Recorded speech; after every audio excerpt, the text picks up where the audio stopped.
माँ की परछाई हृदयस्पर्शी कहानी। आज की ये कहानी इमोशनल कहानी कुछ चुनिंदा कहानियों में से एक है, क्योंकि ये कहानी माँ और माँ की ममता को बयां करती है। चलिए पढ़ते हैं पूरी कहानी। सुबह का वक्त था। सूरज की लाल किरणें दिन की शुरुआत कर रही थी। हरे भरे पेड़ों पर पंछी मीठे सुर में गुनगुना रहे थे।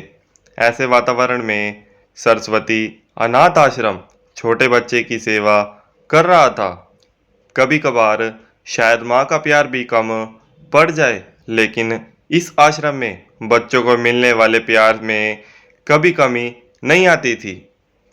सूरज की कोमल धूप में मात्र 15-16 साल की पीहू सूरज को एक तट निहार रही थी। तभी उतने में उसे एक ख्याल आया। सूरज जैसे जैसे ढलता जाता है, वैसे वैसे परछाई को पीछे छोड़ता जाता है। फिर से उगते सूरज की राह देखते हुए रोती रहती है। इस विचार से पीहू का मन भर आया और उसे अपनी माँ की याद आई। तभी वह अपने मन ही मन बोलने लगी, माँ तुझे याद नहीं है कि मेरे पापा मुझे छोड़कर कब भगवान के पास चले गए? पर तुम ही मुझे कहती थी ना कि बेटा तू 1 साल की थी तब तेरे पिता को कैंसर की बीमारी थी। इस वजह से तेरे पापा भगवान के पास चले गए। लेकिन तकदीर की लड़ाई में मैंने हार नहीं मानी। पीहू बेटा, मुझे तेरे साथ यह कठिन दुख की लड़ाई जीतनी है। इसलिए मैं तेरी परछाई बन तेरे लिए जो हो सके वह करूँगी। वक्त आने पर मैं लोगों के घर के काम भी करूँगी, पर तुझे बहुत पढ़ाऊँगी, तुझे बड़ा बनाऊँगी। मैं तेरे पापा के सपने को वास्तव में लाऊँगी।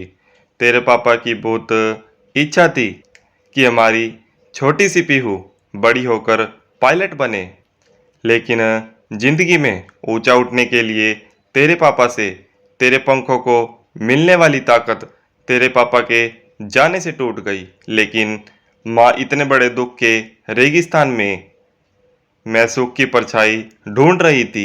मेरे इन पंखों को बल देती माँ। क्यों मेरे पंखों को बल देने से पहले मुझे क्यों छोड़कर चली गई?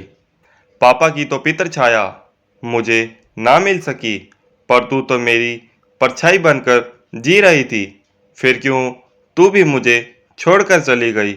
लेकिन तेरे जाने से मैं तेरी ममता से जुड़ी रही, तेरे प्यार की परछाई ढूंढते हुए दुख के रेगिस्तान में अकेली रही। अब मेरे पापा के सपने को साकार करने के लिए कौन मुझे ताकत देगा? बोलना माँ। पीयू मन ही मन में बोल रही थी। तभी उतने में प्यार और ममता से सभी लड़का लड़की से बर्ताव करने वाली सीमा मैडम ढूंढते हुए पीयू को देखने आई और प्यार से बोली, बेटा क्या हुआ, क्यों रो रही हो? तभी पीयू अपने आंसू पोंछते हुए बोलो, मैडम मुझे अपनी माँ की बहुत याद आ रही थी। तभी सीमा मैडम ने पीहू को अपने सीने से लगाया। वह बोली, देखो पीहू बेटा ऐसे नहीं रोते। मुझे पता था तुम्हारी माँ तुम्हारे लिए प्यार और ममता की परछाई थी, लेकिन उसे भी भगवान ने ले लिया। पीहू, जिंदगी और मौत किसी के बस में नहीं होती है। पीहू सीमा मैडम की तरफ देखते हुए बोली, मैडम भगवान भी कितने कठोर दिल के होते हैं। जब मैं छोटी थी तब मेरे पापा कैंसर की बीमारी से चले गए, और अभी कोरोना काल मेरी माँ की बेस्ट फ्रेंड रमा आंटी के एक दिन के लिए हमारे घर आई। तभी माँ को कोरोना हो गया और मेरी माँ गुजर गई। वह मुझे छोड़कर चली गई। मेरे जीवन में परछाई बनाकर रहने वाली माँ मुझे अब दिखाई ही नहीं देती। पीयू की यह अवस्था देखकर सीमा मैडम की आंखें भर आई। फिर भी सीमा मैडम पीयू को दुख भरे स्वर में बोली, ये देखो पीहू बेटा, जिस टाइम तेरे गांव के सरपंच ने तुम्हें इस आश्रम में लाया, तब उन्होंने तुम्हारी जिंदगी की सब कर्म कहानी बताई थी। इसी कारण से मैं तुम्हें अकेले नहीं छोड़ती। लेकिन इसके आगे मैं तुम्हारी माँ बनकर, तुम्हारी परछाई बनकर जिंदगी जीना चाहती हूँ। ऐसे बोलकर सीमा मैडम ने पीहू को अपने बाहों में भर लिया और रोने लगी। सीमा मैडम को सीने से लगाकर पीहू ऐसा लगा जैसे उसकी माँ की खोई हुई परछाई सीमा मैडम के रूप में फिर से उसके सामने आ गई।